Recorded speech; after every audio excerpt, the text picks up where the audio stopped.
Hi, I'm Missy Yost with Yost Group and welcome to Yost on the Coast. Today we're going to go over some of the new rules with buyer's agency. So if you're in the market to purchase a home right now, you don't want to miss this. So stay tuned.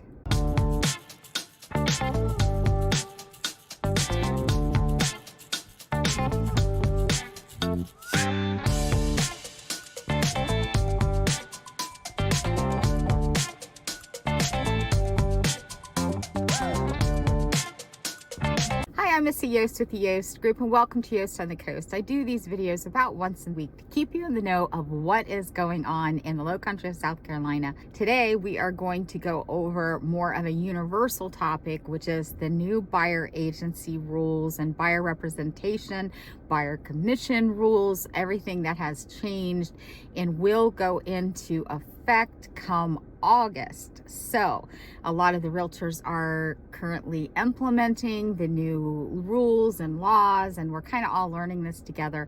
So I just want to do a general overview of what you can expect basically from here on when you go to purchase a home.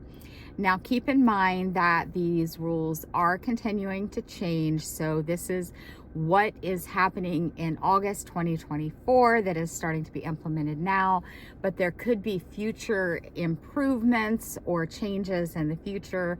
So stay tuned for updates on those. The first thing that is going to change that you're going to be aware of right away is that realtors are no longer going to be able to take you out to show you property without some sort of a written agreement between the two of you. Now, that can be a buyer representation agreement that can be as little as 1 day, one house, one property, a week, a month, a year, whatever. You set the terms of that. And if you sign the buyer representation form, then that's going to give you the ability to be treated as a client during viewing, showings, tours, that sort of thing. And that's going to be a good thing because you want to be able to have client representation so that if you find a property that you do like and you ask your buyer agent, hey, what do you think about this? What do you think I should offer on this? Anything like that, that buyer representative can answer you. Where if you go in with a customer, which you are allowed to do that as well, that would be a transaction broker type form. And that just means that you are not a client of that realtor. So what happens in that case is if you say, hey, what do you think about this? What should I offer on this? They're not allowed to give you any of that advice because their job as a customer representative is just basically to open the door, and give you honest answers as far as disclosures and things that would be common in every transaction, but they cannot give you their personal opinion, and they also are not going to owe you a duty of confidentiality. So it is better to go ahead and sign the buyer representation form because that's going to give you that client privilege and it's going to give you a higher level of care. And like I said, you only have to sign it for a day, a property, a week, whatever. You guide that. And if you really like that representative, then I would say go ahead and sign something longer term with them so that they can help you find your perfect home. Now, another thing that is changing is that buyer and seller commissions are being completely separated. So that means that on the surface, you're going to be responsible for your agent's commissions as a buyer, where a seller is responsible for their agent's commissions as a seller. But even though the commissions are separated, there is still, the majority of sellers are still doing concessions or paying their seller representative more in commission, so that commission can still be part of the transaction that goes towards your buyer's representative.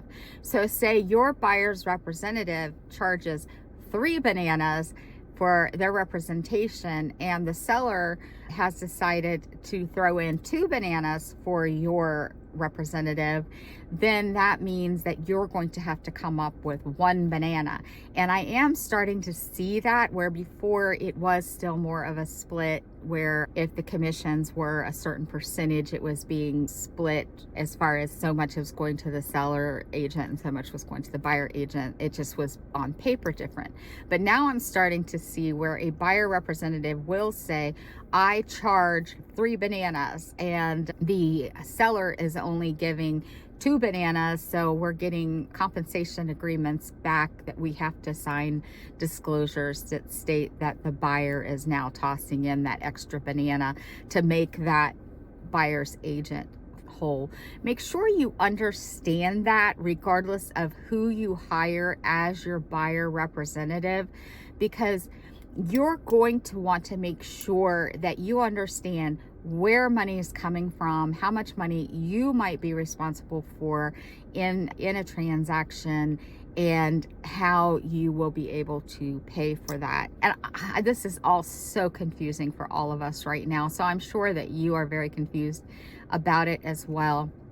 We have done a video that explains it all a little bit better, and we are going to work with all of our buyers to make sure that they understand these new laws. So once again, I am Missy Yost with the Yost Group, and if you've got any questions at all, please email us. We are happy to answer them. We've got things that we can send you out that explains what you need to do as a buyer, as a seller, moving guides, all kinds of things. So just reach out to us and we are happy to help. We are your one-stop shop for real estate. So until next time, bye-bye.